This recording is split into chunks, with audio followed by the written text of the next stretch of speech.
But now you've got a Braun Brecker, Rick Steiner's son, and now he's NXT champion, and he has potential to be a big marquee star. The only thing that might hold Braun back is a lot of with his uncle Scott, Scott Steiner. He talked a lot of trash about Triple H in the past. Yeah, he said a lot of shit to do with Vince and Stephanie, but it was mostly Triple H who really did. Scott Steiner really did hate Triple H. So if you still had Triple H there, running things at NXT, that might have not been good for for Braun. He might have not got the push that the big push he's getting right now in NXT, because Triple H might have not pushed him out of spite for Scott. But with the pot for 8 years Triple H he's been, to me, really he's been working Vince. He's been working McMahon with this whole NXT thing. Really. These these indie darlings. They haven't been big draws. They haven't been big draws, and they don't have what it takes. To be top stars. Like at that level, like a Roman Reigns. And the funny thing is, Triple H. He actually said to Ryback. He said to him that going forward, there's going to be no marquee stars. There's not going to be like not going to have another like a John Cena. It's just like really now, it's like WWE is becoming a freaking dog and pony show. You're not going to go and see particular stars. A big star like a Lesnar, or back in the day, like a Kurt Angle, Randy Orton, John Cena, Edge, Shawn Michaels, Triple H. You're going to see the WWE name. That's what it's turning into now, But the thing is that really with Triple H, this is the thing that really kind of annoys me with a lot of the the internet fans is, Triple H is not the sympathetic babyface in all of this. He just isn't. In his career, he held down a lot of young and promising talent. We all remember the whole reign of terror back in 2003, 2004 time. We all know about that shit. And it wasn't just that. It was even years before that. He tried to buddy The Rock. Along with Shawn Michaels. He played a part in the Montreal Screwjob. That's on record. He was the one in the room saying, "Hey, about Brett, fuck that prick. Let's do business for him if you don't want to do business." He was part of the clique. We all know what they were about back in the day. This guy though. He's probably the most, considering the position he's in. Who he married. He's in the company. He's got to be the most political person ever in the wrestling business of all time. He's either one or two. It's either him, probably, or Hogan, number one.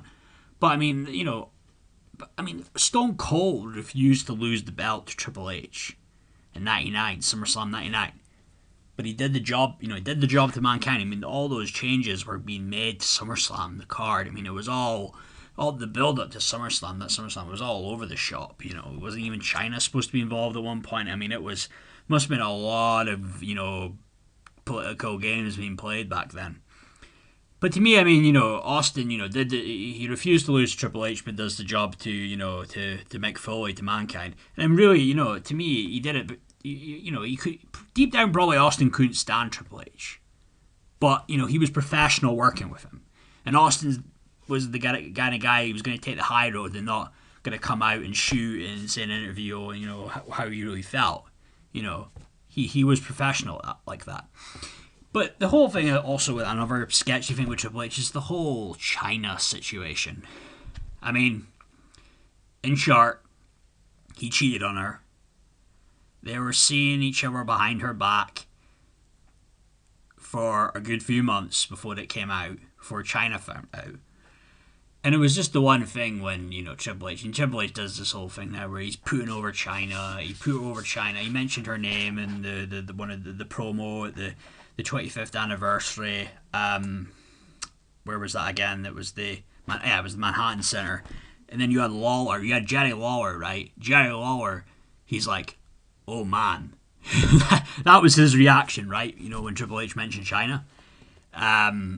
Because Lawler probably knew what was going on. Was he one of the people who very early on? No, but he probably knew near the end, shortly before China found out herself. But even, there's a video that's come out of Triple H, and he was looking very controlling. It was a video from like 2000, something like press conference, something late 2000, and Triple H and China there. And you see Triple H looking very kind of like controlling, like pointing to China, what to do, where to go, whatever, and just didn't come off that looking like a very pleasant guy, And then the thing is with this whole China thing, it's like, you had was it Big Show and Undertaker on that Triple H DVD a few years back coming out and saying, oh yeah, we knew what was going on, we knew they were seeing each other. This is back in 2000. China didn't find out until about April, May 2001. So. Gee, poor China. I mean, obviously, look what happened. I mean, this guy. I mean, come on. He's played the game his whole career. His whole life even. And to me, there's probably there was a reason that fucking Ultimate Warrior buried him at WrestleMania 12. That the Randy Savage wanted to bury him when he was on his way out and he was, in WCW. They probably didn't get a good vibe from him, and saw right through him, You know what? And the thing is, the internet, the smart marks can get pissed off at this. I don't give a shit what you think. I mean, at the end of the day, I bet a guy like CM Punk would probably agree with everything I'm saying here, But I don't give a shit what the so-called smart marks think, I mean, in my opinion, he married Stephanie for power. He doesn't really love her. There's even a video I remember a few years back, maybe it was 5-6 years ago. I can't remember what WrestleMania it was, but some video there. I think Kathy Kelly's walking alongside them, Triple H and Stephanie, and I think it's like WrestleMania Access. And he just comes off to me like a controlling freaking guy, man. Not a good guy. I remember he was just like, Stephanie seemed like so enthusiastic there. She just seemed like looking at him like she really loves this guy, thinks the world of him, and he's just kind of like no-selling it, like he's so fucking annoyed, and I'm thinking, you lucky bastard, man. You lucky bastard, you lucked out, man, in the boss's door, man. Yeah, sure, you might have been a very talented wrestler, you were good, you're a good worker, good entertainer even, but you lucked out. You got with her for the power. And then you even had, Shane McMahon, he said on he did that podcast thing in the interview with Mick Foley. I mean, and Mick Foley asked, what's your relationship like with Triple H? And all he said was pretty much, he makes my sister happy. That's all he said. It wasn't like, oh no, he's a great guy, we get along, blah, blah, blah. He makes my sister happy, that's all he said. And Shane, that's the thing with Shane. Shane was snuffed out for a few years. And I think, wasn't it even like a rumour, was it back in was it WrestleMania 23, the one in Detroit? Wasn't there a rumour that they wanted Shane to, just before the start of the show, come out and do that welcome to WrestleMania introduction that McMahon had done, back in the early days of Mania? But apparently Stephanie and Triple H, I guess maybe Stephanie blocked that. These guys, man, they're pieces of work. They really are. But the thing is now, maybe Vince is finally now starting to see through Triple H. Finally. He realises now that Triple H doesn't really love Stephanie. Because to me, with all these people now that are getting released, like these, Triple H's, who are all really kind of like Triple H's allies, I mean, to me, that tells me that really that something has gone down, something has happened. And we might find out exactly what's happened very soon. And then there's the whole thing, like Triple H wasn't a couple of weeks when all of us, after it came out, Triple H is now no longer in control of NXT. Like a week or two later, it came. That's when the whole thing Triple H had the cardiac arrest. Not that I'm wishing that on anybody. But again, it comes back to the thing, and I've talked about this in a couple of videos, which you can find on my channel. Karma. I believe in karma.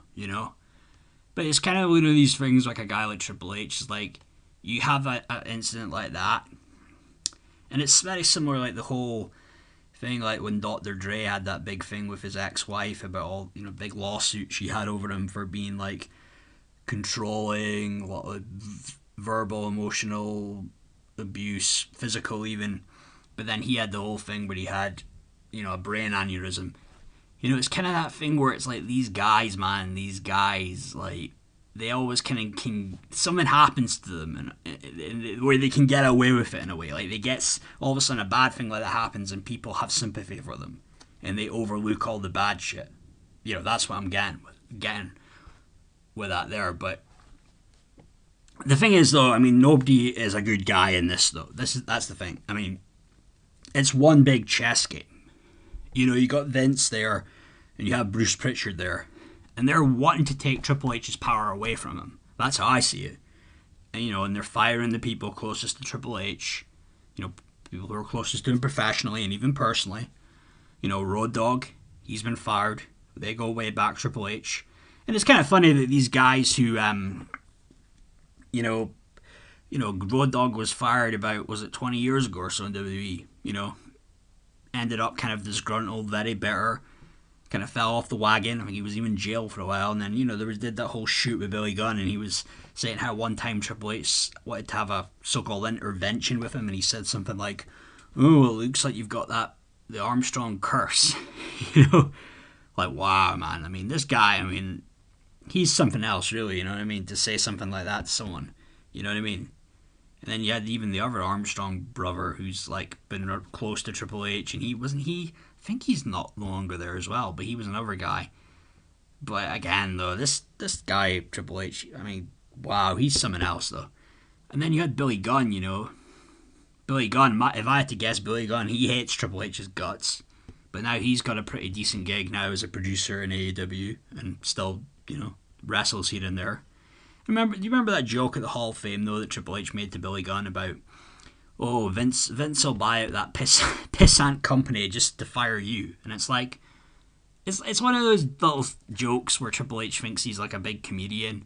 And it's like, and obviously he's not, but it's like one of those things where it's like he's telling a joke and he's like putting the heat on Vince. When it's like, no, Paul, that's what you want to do, No, Vince doesn't necessarily want to do that. That's what you want to do because you hate people. You hate people who you can't control. I believe you hated Sting because you couldn't control him. He didn't come back in WWF, 2001, 2002 time because he knew people like yourself would bury him. And he bided his time. And 13, 14 years later, he finally gave the guy a bit more respect. Oh, okay, ultimately at WrestleMania you won, but still, Sting got there, and they put Sting up on a pedestal. They always put him over with his accomplishments in the past in WCW and that. He got in the Hall of Fame, but Sting wasn't just going to come in and get buried and right away. When Triple H had his world title run in 2002. Now Sting knew he was better than that. But there's another very important player in this, and it's Nick Khan. Now you have Nick Khan. He's a very, shrewd guy, Nick Khan. We've all heard about Nick Khan for the past few months. And he's really, he's been making sure now that really, that WWE are going to make, they're going to make the maximum profits. He's going to make sure of that. But last year, what was it, like 800 people were let go in the company? But the thing with this guy, that Nick Khan, that seems to impress me is that what impresses me about him is that he just comes off of this guy that won't take shit from anyone. He's not gonna take shit from people who are at it, so to speak, who are playing the game. All these old school carny wrestling types, they're not gonna be able to work Nick Khan. But the funny thing about the Nick Khan thing is that it just came out like a month or two ago that he was his old childhood friend, The Rock. They grew up together in Hawaii. So it's that whole thing, maybe, I guess. It's not what you know, it's who you know.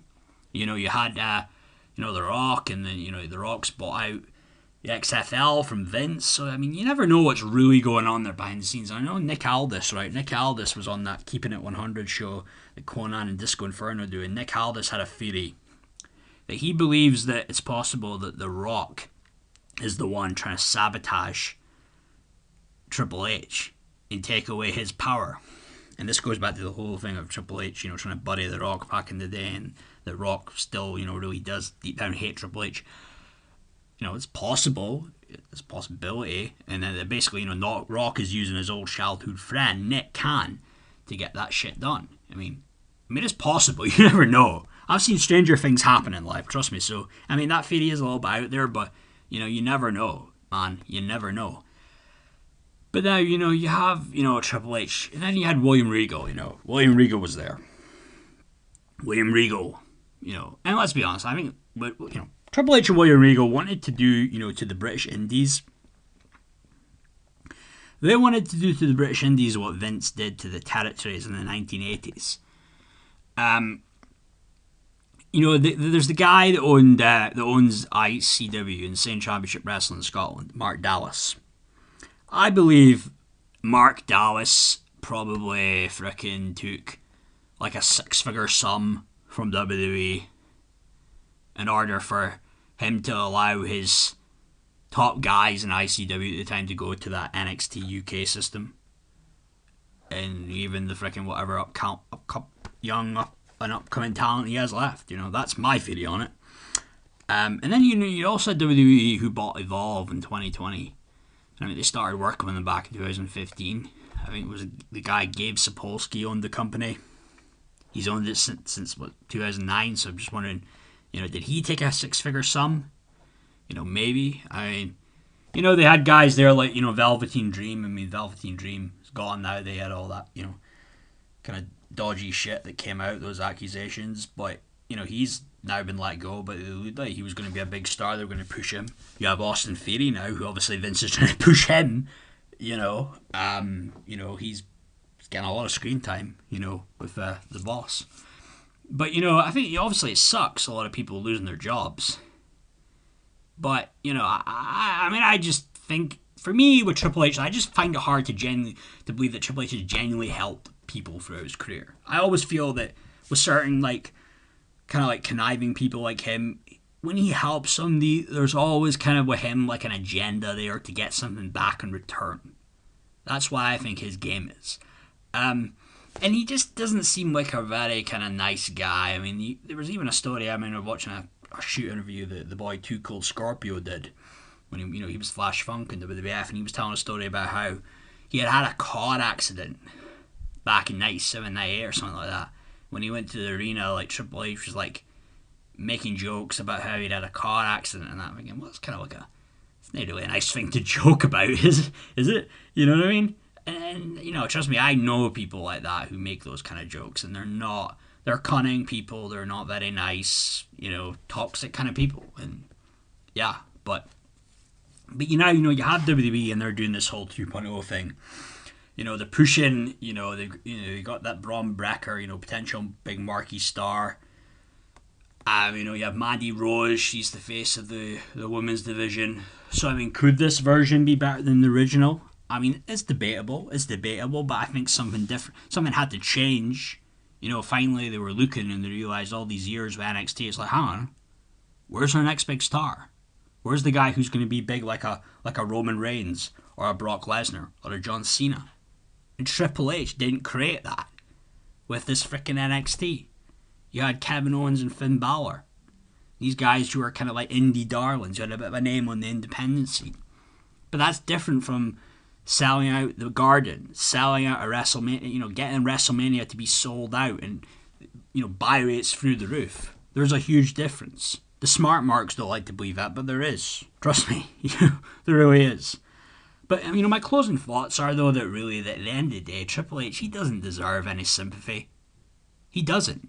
And really, when you think about it, I think really what's going on right now is that Vince is playing him at his own game. He's outplaying him at his own game. And this, to me, is karma for Paul Levesque. It really is. And now you've got Vince McMahon and his old pal, Bruce Pritchard. It's like they're back in the game now. They're back in the game. It's like the Wall Street sequel, right? With Gordon, the Gordon Gekko character. You know, he did something where he screwed over, was it his daughter and her boyfriend, you know? And he's there at the train screen, and then you see him, you know, he's at the train screen at his office, and then he's smoking a cigar. He's back in the game. Those two are back in the game. And he's losing his power now, Triple H. His one big ally now is Shawn Michaels. He's the only one there now. You know, and that's because out of their love and respect for Shawn Michaels, because he's so amazing, so talented. So Shawn, that might be his only hope, you know, Triple H, in order to, you know, if he wants to maintain his power. But, you know, we'll see. We will see. But anyway, guys, those are my thoughts. I hope you appreciated the video. Hope you liked it. Take care. Peace.